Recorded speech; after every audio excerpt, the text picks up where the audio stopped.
মহেশ্বর গুরুরেব পরং ব্রহ্ম তস্मै শ্রী গুরবে নমঃ।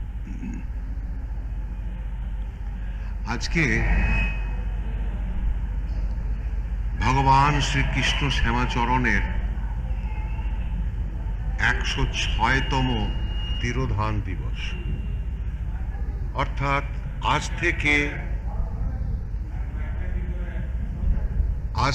106 বছর আগে যে ভগবান দিন দুনিয়ার মালিক মনুষ্য রূপ ধরে শ্যামাচরণ নামে এই ধরাধামে এসেছিলেন, তিনি তার নশ্বর দেহটা ত্যাগ করে চলে গেছেন। কিন্তু ভগবান আমরা কাকে বলতে পারি? যিনি সদাই ভগবান, অর্থাৎ অতীতেও ভগবান, বর্তমানেও ভগবান, ভবিষ্যতেও ভগবান, তাকেই আমরা ভগবান বলি। যোগীরাজ তাঁর সাধন ডায়েরিতে এ কথা বলেননি যে আজ হাম ভগবান হুয়ে, আজকে আমি ভগবান হলাম, এ কথা বলেননি। বরং বলেছেন আমি স্বয়ং ভগবান, তার মানে ইটারনাল, পাস্ট, প্রেজেন্ট, ফিউচার, অতীত, বর্তমান, ভবিষ্যৎ, তিনি সদাই ভগবান। সেই ভগবান মনুষ্য রূপ ধারণ করে কি করে আসেন, গীতার ভেতরে তার প্রমাণ। ভগবান কৃষ্ণ বলছেন আমি সৃজাম্যহম, নিজেই নিজেকে সৃষ্টি করি। কারণ আমাকে সৃষ্টি করে পৃথিবীতে আনবে এমন ক্ষমতা কার আছে? অতএব আমি নিজেই নিজেকে সৃষ্টি করে এই ধরাধামে আসি মানুষ রূপে, মানুষকে আবার সে সাধনটা মনে করিয়ে দিতে, যখন মানুষ এই আত্মসাধন বা ব্রহ্ম সাধন ভুলে যায়। প্রাণের সাধনের ওপরে আর সাধনটা কি আছে? প্রাণের চেয়ে বড় ভগবান এই জগতে কে আছে? দেবাদিদেব মহাদেব, তিনিও ধ্যানমগ্ন। যোগেশ্বর হরি, মহাযোগী বিষ্ণু, যাদের জন্ম মৃত্যুও দেখানো হয়নি, তাঁরাও ধ্যানমগ্ন। সব দেবদেবীর কপালে একটা করে চোখ দেখানো আছে, সকলেই ধ্যানমগ্ন। কাজেই সবাই কার ধ্যান করছেন? তাহলে দেবাদিদেব মহাদেব, যাকে আমরা ভগবান বলছি, তিনি আবার কার ধ্যান করছেন? অতএব তার উপরেও কেউ আছে, এটা প্রমাণিত। তাই ভগবান কৃষ্ণ যখন এই আজ থেকে 5000 বছর আগে এসেছিলেন, তিনিও কঠোর তপস্যা করেছেন বহু বছর। তাকেও সিদ্ধি লাভ করতে হয়েছিল। ভগবান হওয়া সত্ত্বেও রামচন্দ্র, তাকেও কঠোর তপস্যা করতে হয়েছে, অনেক প্রমাণ আছে তার। তেমনি শ্যামাচরণও মাত্র 4 বছর 8 মাস সাধন করে বলছেন স্বয়ং ভগবান, যেটা ভগবান কৃষ্ণকেও 20-25 বছর হিমালয়ে গিয়ে তপস্যা করতে হয়ে তারপর তিনি ভগবান বলেছিলেন। কারণ ভগবান যখন জীব রূপে পৃথিবীতে আসেন, তখন তাকে জীবের মতনই আচরণ করতে হয়, যদিও যে তার অনন্ত ক্ষমতা। শ্যামাচরণ বলছেন আমার অনন্ত ক্ষমতা, যা ইচ্ছা তাই করতে পারি। তাকেও কঠোর তপস্যা করতে হয়েছে। আজ शाम से काल शाम तक धुन लगाओ, 9 दिन 9 रात बिना खाए पिए सोए प्रेम लगाओ, 10 दिन 10 रात बिना खाए पिए सोए प्रेम लगाओ। এখানে প্রেম লাগাও মানে ক্রিয়া করে যাওয়া। তাহলে সেই ভগবান যখন মনুষ্য রূপে এসেছেন, তাকেও যদি এই তপস্যা করতে হয়েছে, এইটাই তাদের মানুষের কাছে শিক্ষা। তারা বলছেন, ওরে মানুষ, তোরা আমার থেকেই সৃষ্টি। শ্যামাচরণ বলছেন, আমার এই রূপ সে জগৎ প্রকাশিত, আমার রূপ থেকে জগতের প্রকাশ। তো কাজেই আমরাও তো তার থেকেই প্রকাশিত। এমন যে ভগবান, তিনি কঠোর তপস্যা করে মানুষের কাছে কি বলতে চাইছেন? বলতে চাইছেন, ওরে মানুষ, তোরাও এরকম কঠোর তপস্যা তোদের করতে হবে। আর কিরম জীবনযাপন করতে হবে জানিস? ঠিক আমি যেমনটা করে গেলাম। আমি কি করে গেলাম? না, আমি তোদেরই মতো থাকলাম। তোদের ত্যাগ করে আমি যাইনি। তোদের ত্যাগ করে গিয়ে আমি তোদের কাছে এসে উপদেশ দিইনি। আমি তোদের মতো থেকে, তোদের মধ্যে থেকে, তোদের মতো হয়ে সুখে দুঃখে জীবন পার করে আমি তোদের কাছে শিক্ষা দিচ্ছি। তবু আমাদের চেতন আসে না। আমাদের চেতন আসে না। আমরা মনে করি এই সংসারটাই বোধহয় সব। হ্যাঁ, নিশ্চয়ই সংসারে যখন জন্মেছি, তখন সংসারের প্রতি যা কর্তব্য তা তো আমাদের করতেই হবে। কিন্তু ওর সঙ্গে সেই গুড়ের মধ্যে মাছি পড়লে যেরকম আঠার মতো আটকে যায়, ওইভাবে সংসার নয়। সংসার আমার জন্মক্ষেত্র, সংসার আমার কর্মক্ষেত্র, সংসার আমার মৃত্যুক্ষেত্র। সংসার আমার আহার দাতা, সংসার আমার পুষ্টিদাতা, সংসার আমার রোগ থেকে নিরাময় দাতা। সংসার নয়টা কি? সংসার আমাকে কি দেয়নি? এই পৃথিবীর যা কিছু ভালো মন্দ, জন্ম মৃত্যু, সুখ দুঃখ, হাসি কান্না, ভোগ শোক, সব কিছু তো সংসারই আমাদের দিচ্ছে। কিন্তু আমাদের জ্ঞান অর্থাৎ চৈতন্য আসছে না। তাই সেই যে ভগবান, তিনি চলে গেছেন দেহ ত্যাগ করে আজ থেকে মাত্র 106 বছর আগে। খুব বেশি দিনের কথা নয়। যদি আমরা ভগবান কৃষ্ণের কথা ভাবি, তাহলে অন্তত তিনি 5000 বছর আগে গেছেন। অর্থাৎ সেই ভগবান এসেছিলেন 5000 বছর অতীতে, পুরনো হয়ে গেছে। আর যদি শ্রীরামচন্দ্রের কথা ভাবি, তাহলে তিনি বোধহয় 15,000 বছর আগে এসেছিলেন। তাহলে সেটা আরো পুরনো হয়ে গেছে। কিন্তু আমরা আজও সেই শ্রীরামচন্দ্র বা ভগবান কৃষ্ণকে আমরা ভুলি না, হৃদয়ের ধন করে রেখে দিয়েছি। কিন্তু শ্যামাচরণ আরো লেটেস্ট, মাত্র 106 বছর আগের কথা। কিন্তু আমরা দেশবাসী তাকে এখনো আমরা মনের মণিকোঠায় স্থান দিতে পারিনি। এ দুঃখ কাদের? এ দুঃখ আমাদের। তবে এর মধ্যে একটা কথা আছে, কেন পারিনি? কেনর তো একটা উত্তর আছে। সে উত্তরটা যদি আমরা খুঁজি, কি পাবো? কেন আজও জগৎবাসী, ভারতবাসী, পশ্চিমবঙ্গবাসী, সমস্ত মানুষ কেন শ্যামাচরণকে আমরা এখনো ভগবান রূপে মেনে নিতে পারিনি? অনেক মানুষ আছেন যারা ভগবান শ্যামাচরণের নামই শোনেননি। এর পেছনে তো নিশ্চয়ই কোনো যুক্তি আছে, কোনো বৈজ্ঞানিক যুক্তি আছে। সেটা যদি আমরা অনুসরণ করি, তাহলে কি পাব? প্রথম আমরা পাব যুগের প্রভাব। এই যুগের প্রভাবটা কি? খাও দাও ভোগ করো লোটোপটো। সেজন্য আমাদের মন সেদিকে আকর্ষিত হয়নি। আর তার প্রমাণ আমরা নিজেরাই সংসারের মধ্যে ওই গুড়ে মাছি পড়ার মতন আটকে আছি। সে কাজে ওই দিকে আমাদের মন নেই। এটাও যুগের প্রভাব। কিরকম যুগের প্রভাব? শীতকাল আসলে বলতে হবে না, সে সোয়েটারটা টেনে বের করে ঠিক গায়ে দেবে, ঠান্ডা লাগার ভয়ে।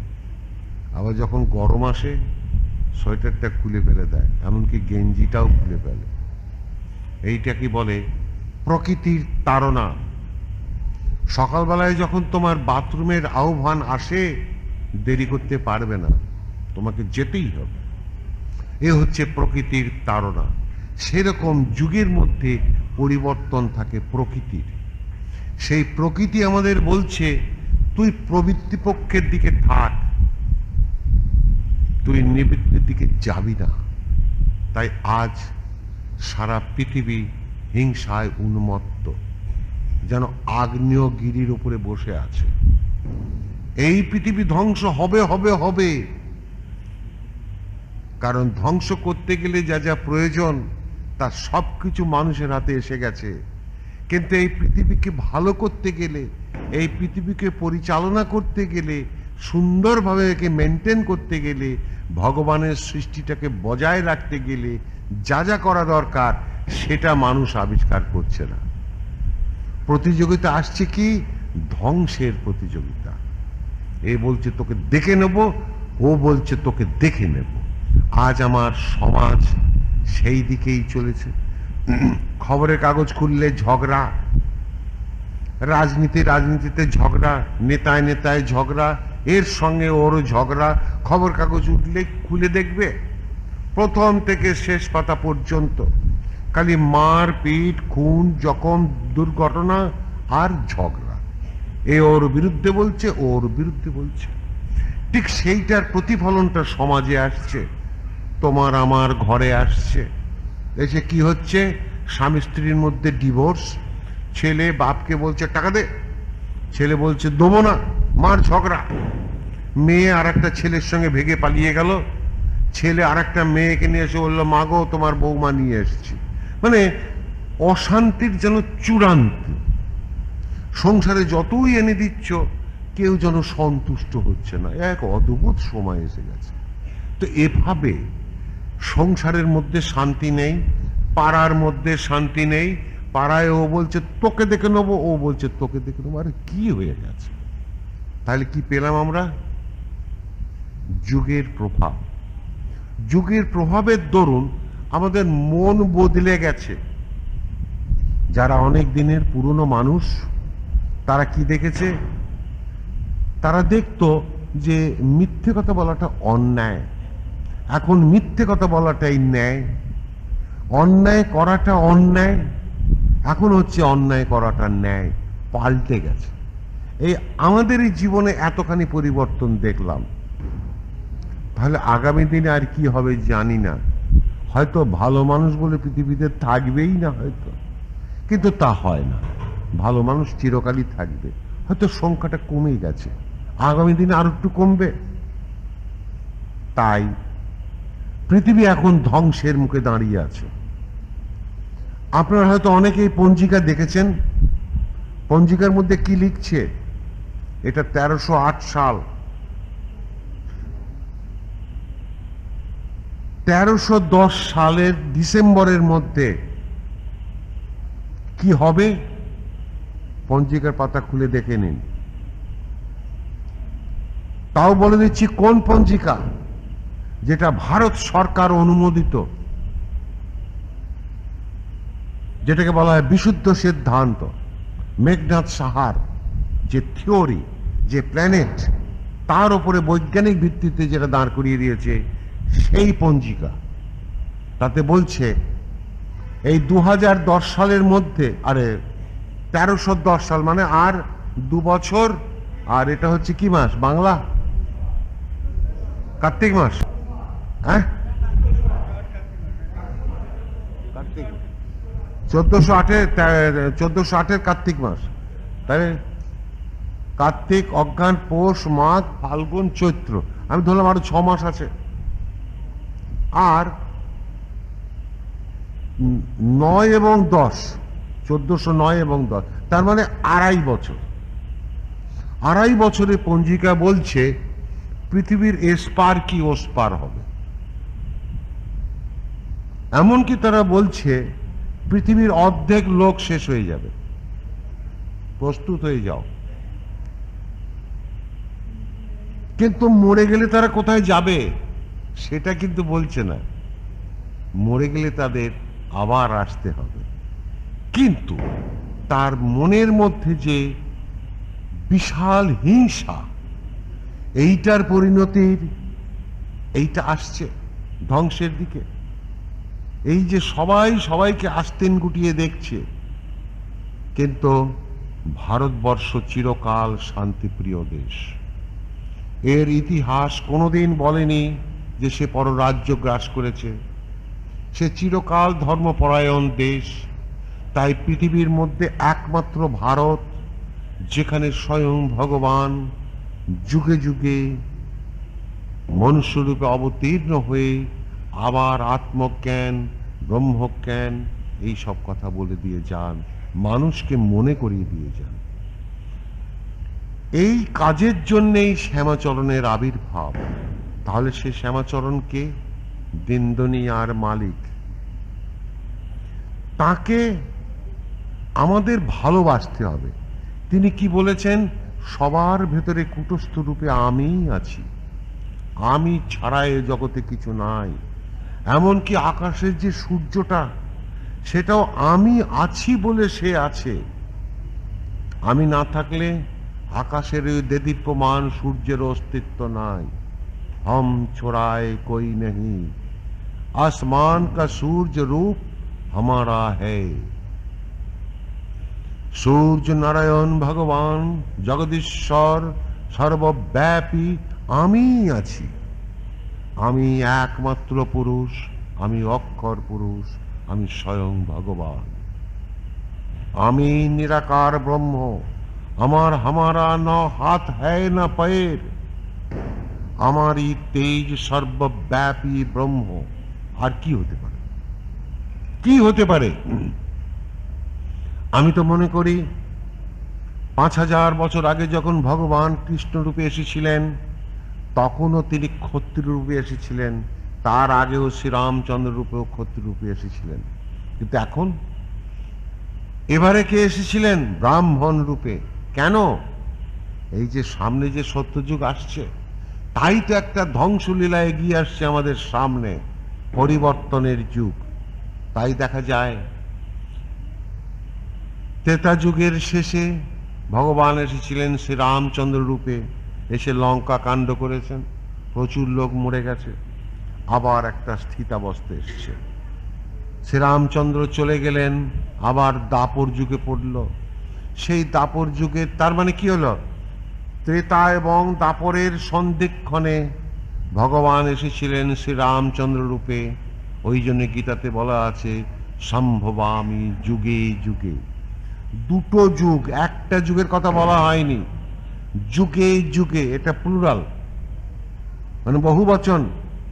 তাহলে কি হবে? বহু বহু যুগ, অনন্তকাল ধরে ঘূর্ণায়মান পৃথিবীর মতো সে ঘুরেই চলেছে।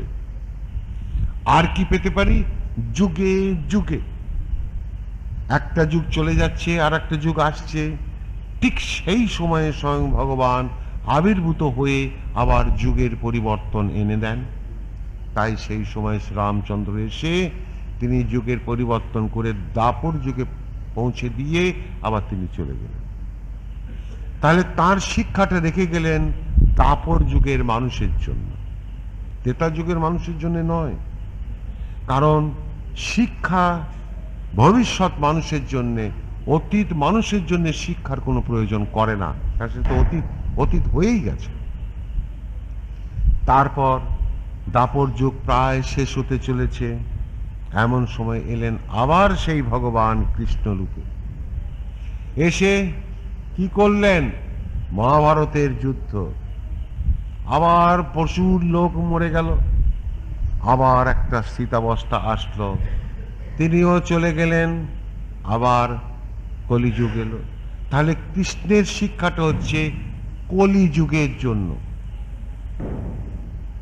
কলিযুগ ধরে, কলিযুগ ব্যাপী এই 5000 বছর ধরে কৃষ্ণের শিক্ষার উপরে চলতে লাগলো।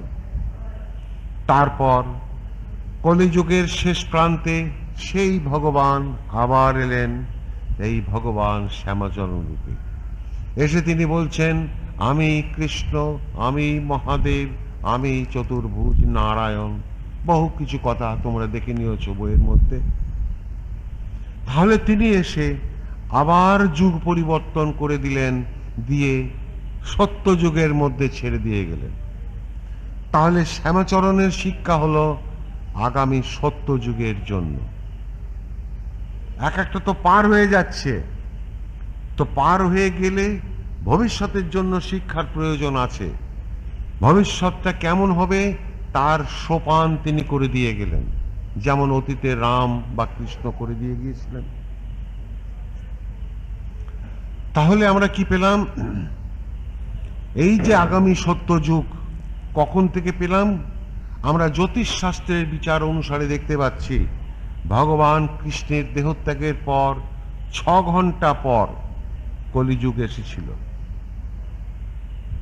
ভগবান কৃষ্ণ শ্যামাচরণের দেহত্যাগের 2 ঘন্টা পর সত্যযুগ পড়ে গেছে। অর্থাৎ 1895 সালের 30শে সেপ্টেম্বর সন্ধে 5:30টায় তিনি দেহত্যাগ করেছিলেন। 5:25 বোধ হয়। তাহলে এই 5:25, 5 থেকে 6, 7, 7:25 থেকে সত্যযুগের শুরু। তাহলে কেন এত আজ হিংসা? কেন সত্যে প্রতিষ্ঠিত হতে পারছে না? এটাও তো জানার দরকার আছে। সেটা হলো যে তুমি ডাঙা দিয়ে হাঁটতে হাঁটতে আসছো, সবুজ ঘাস, ভগবানের গালিচা পাতা। তোমার উদ্দেশ্য সুন্দর জলরাশি সমুদ্র, তার কিনারে তুমি যাবে। যখন তুমি সবুজ ঘাস ছেড়ে দিলে, তারপরে দেখছো কি 1/2 কিলোমিটার বালিয়ারি, যাকে আমরা বেলাভূমি বলছি, সিসোর। এই বালিয়ারি তপ্ত, ভীষণ গরম, উত্তপ্ত রৌদ্রে বালি তেতে গেছে, পা দিয়ে হাঁটতে পারছো না। সেখানে একটা ঘাস পর্যন্ত নাই, তার মানে কিছু নাই, নো প্রোডাকশন। আর তপ্ত, হিটেড, মস্তিষ্ক গরম, তাই এখনকার মানুষ ঝগড়া করে মরছে। তারপর আসবে কোন রকমের লাফাতে লাফাতে যদি এই বালিয়ারিটা পার হতে পারো, তখন তোমার পায়ের তলা শীতল জুড়িয়ে যাবে সমুদ্রের জলে। কাজে সেই যে শীতলতা হবার সময় এগিয়ে আসছে। কিন্তু আসতে গেলে ওই যে আগের 2টো যুগের সন্ধিক্ষণে বহু মানুষের প্রত্যাগমন হয়েছিল, তার চেয়েও বেশি প্রত্যাগমন হবে এইবার। কেন জানো? এইটা হলো সত্য। এবার এইটুকু ত্রেতা, দাপর, এবার এইটুকু কলি। তাহলে এই দিকটা ঊর্ধ্বাভিমুখী ভালোর দিকে, আর এই দিকটা মন্দাভিমুখী নিচের দিকে। তাহলে নিচের দিকে নামা মানেটা কি? ম্যাক্সিমাম প্রবৃত্তি পক্ষের দিকে, ইন্দ্রিয়ের দিকে থাকবে। তাই এখন পূজা কোথাও হয় না। এই যে মায়ের পূজা, একে কি পূজা বলে? মনে করে কতগুলো মন্ত্র গড়গড় করে বলে দিলে এই পুজো গেল। এর সম্বন্ধে কেউ বলছেন মায়ের মূর্তি গড়াতে চাই মনের ভ্রমে মাটি দিয়ে। কেউ বলছেন মৃন্ময়ীর মধ্যে চিন্ময়ীকে খোঁজো। তাহলে আমরা যারা বর্তমান মানুষ, আমার সামনে 2টো আদর্শ দাঁড়িয়ে আছে। মায়ের মূর্তি গড়াতে চাই মনের ভ্রমে মাটি দিয়ে। কথাটা বুঝবার চেষ্টা করো, আমি এর বেশি বলবো না। আর এইটাতে বলছে মৃন্ময়ীর মধ্যে চিন্ময়ীকে খোঁজো। মাটির মূর্তির মধ্যে সেই চেতন সত্তাকে খোঁজো। আর এখানে বলছেন মায়ের মূর্তি গড়াতে চাই মনের ভ্রমে মাটি দিয়ে। এবার আমরা এই দুটো আদর্শে কোন আদর্শটা নেব? দুটো কি কন্ট্রাডিক্টরি নয়? দুটো কি বিরুদ্ধ কথা বলছে না? তার অতীতে আমরা দেখেছি কেউ বলছেন পাথর পুজে সে হরি মিলে তো मैं পুজি পাহাড়। তাহলে আমরা কোথায় যাব? এনারা কি বলতে চেয়েছেন আর পরবর্তীকালে কি চাইছেন? তাহলে কি আত্মজ্ঞান থেকে এনারা সরে যাননি? সরে গিয়ে তারা এই কথা বলেছেন। তাদের নিজেদের জীবনে আত্মজ্ঞানের উপলব্ধি হয়েছে কিনা সন্দেহ আছে।